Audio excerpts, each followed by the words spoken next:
Hari ke-6, Pekan Doa Sedunia untuk Persatuan Umat Kristen.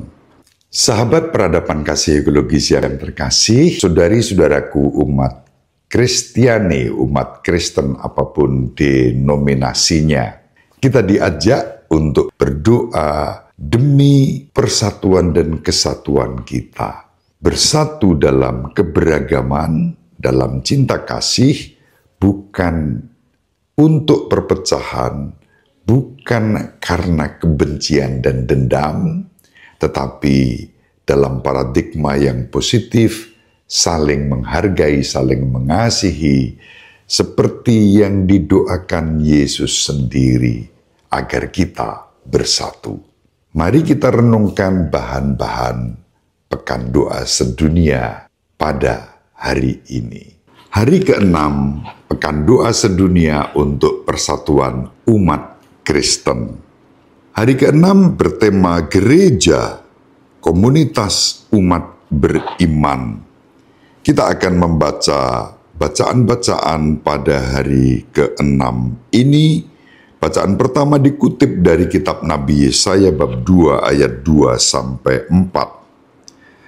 Akan terjadi pada hari-hari yang terakhir, gunung tempat rumah Tuhan akan berdiri tegak di hulu gunung-gunung dan menjulang tinggi di atas bukit-bukit. Segala bangsa akan berduyun-duyun ke sana, dan banyak suku bangsa akan pergi serta berkata, "Mari kita naik ke gunung Tuhan, ke rumah Allah Yakub, supaya ia mengajar kita tentang jalan-jalannya, dan supaya kita berjalan menempuhnya. Sebab dari Sion akan keluar pengajaran, dan firman Tuhan dari Yerusalem. Ia akan menjadi hakim antara bangsa-bangsa, dan akan menjadi wasit bagi banyak suku bangsa. Maka mereka akan menempa pedang-pedangnya, menjadi mata bajak, dan tombak-tombaknya menjadi pisau pemangkas. Bangsa tidak akan lagi mengangkat pedang terhadap bangsa, dan mereka tidak akan lagi belajar perang." Demikianlah sabda Tuhan, syukur kepada Allah. Mazmur dikutip dari Mazmur 133 ayat 1-3.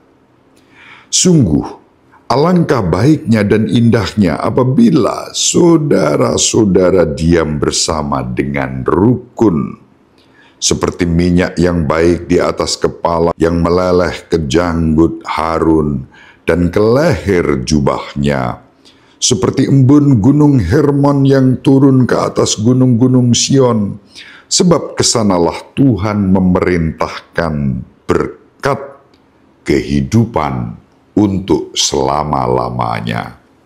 Kemuliaan kepada Bapa dan Putra dan Roh Kudus, seperti pada permulaan, sekarang, selalu, dan sepanjang segala abad. Amin. Bacaan yang kedua dikutip dari surat Santo Paulus kepada umat di Efesus bab 4 ayat 1-6. Sebab itu aku menasihatkan kamu, aku orang yang dipenjarakan karena Tuhan, supaya hidupmu sebagai orang-orang yang telah dipanggil berpadanan dengan panggilan itu. Hendaklah kamu selalu rendah hati, lemah lembut, dan sabar. Tunjukkanlah kasihmu dalam hal saling membantu, dan berusahalah memelihara kesatuan roh oleh ikatan damai sejahtera, satu tubuh dan satu roh, sebagaimana kamu telah dipanggil kepada satu pengharapan yang terkandung dalam panggilanmu. Satu Tuhan, satu iman, satu baptisan, satu Allah dan Bapa dari semua, Allah yang di atas semua, dan oleh semua, dan di dalam semua. Demikianlah sabda Tuhan, syukur kepada Allah. Saudari-saudaraku yang terkasih, pada hari ke-6, renungan dikutip dari tulisan Santo Siprianus dari Kartago yang hidup pada tahun 210 sampai 256 tentang kesatuan gereja bab 5. Gereja adalah satu, tersebar jauh dan luas menjadi banyak orang melalui peningkatan kesuburan.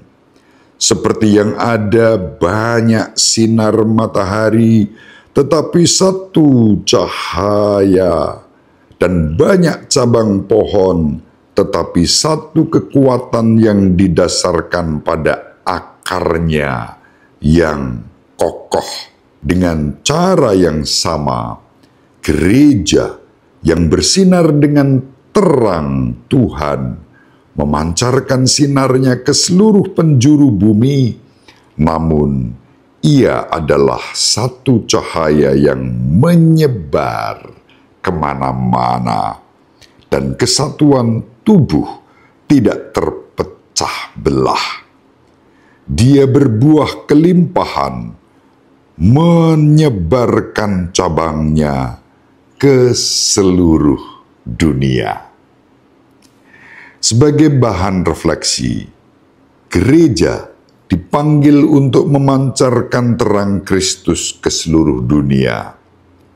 Di manakah kita melihat hal ini sebagai kenyataan dalam konteks kehidupan kita sendiri? Bagaimana kita melakukannya? Meskipun di dalam Kristus, gereja adalah satu tubuh, secara historis, gereja-gereja sampai hari ini terpecah belah.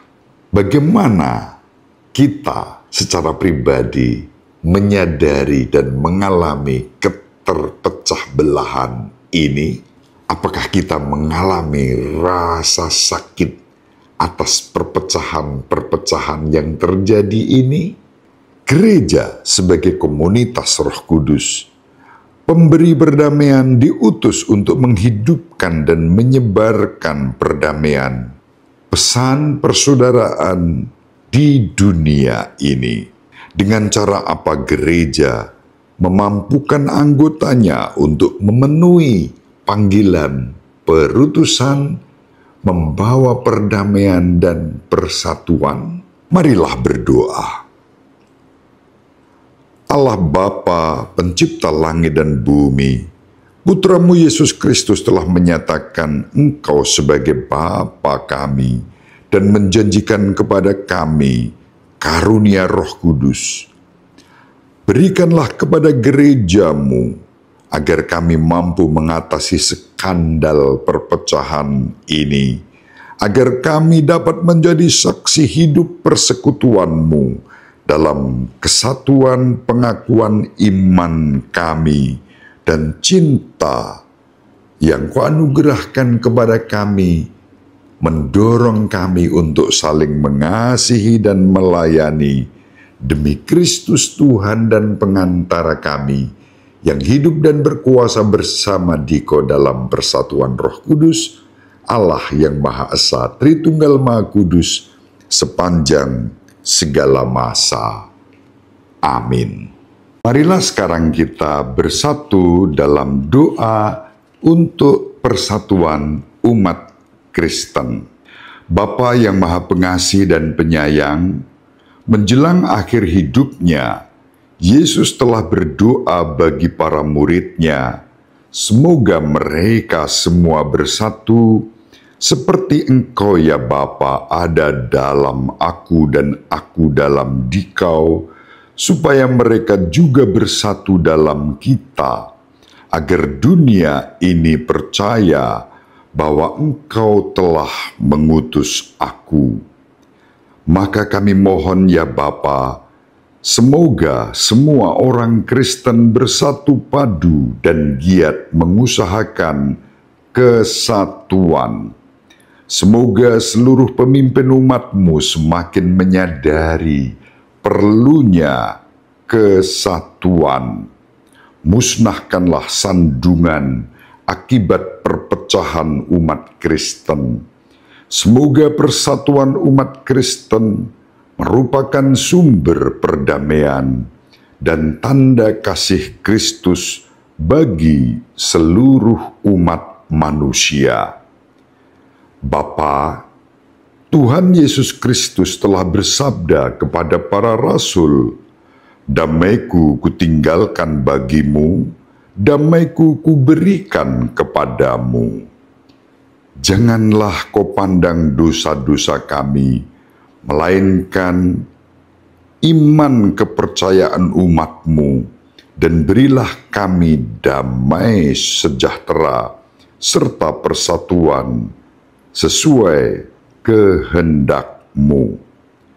Pandanglah kawanan domba Yesus, semoga semua yang telah dikuduskan oleh satu pembaptisan dipererat pula oleh persatuan iman dan ikatan kasih.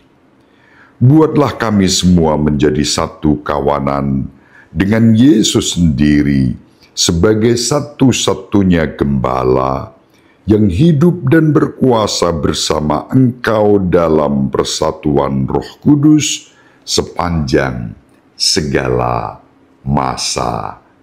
Amin. Semoga saudari-saudaraku yang terkasih, umat Kristiani dimanapun berada, selalu dibimbing, dilindungi, dan diberkati oleh Allah yang Maha Pengasih dan Penyayang, Allah yang Maha Esa, Tritunggal Maha Kudus, Bapa dan Putra dan Roh Kudus.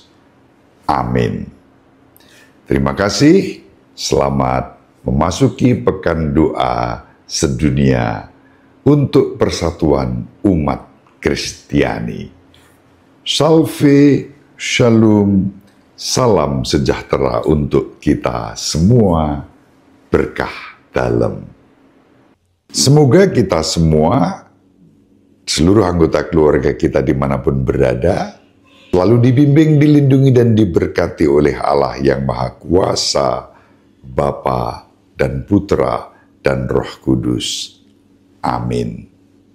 Terima kasih, salam sehat, tetap semangat tanpa sambat, selalu bahagia, kebahagiaan yang bersumber dari Tuhan Allah kita. Salve, shalom, salam sejahtera, berkah dalam. Sahabat peradaban kasih yang terkasih, sampai jumpa pada episode berikutnya. Terima kasih atas kebersamaan kita.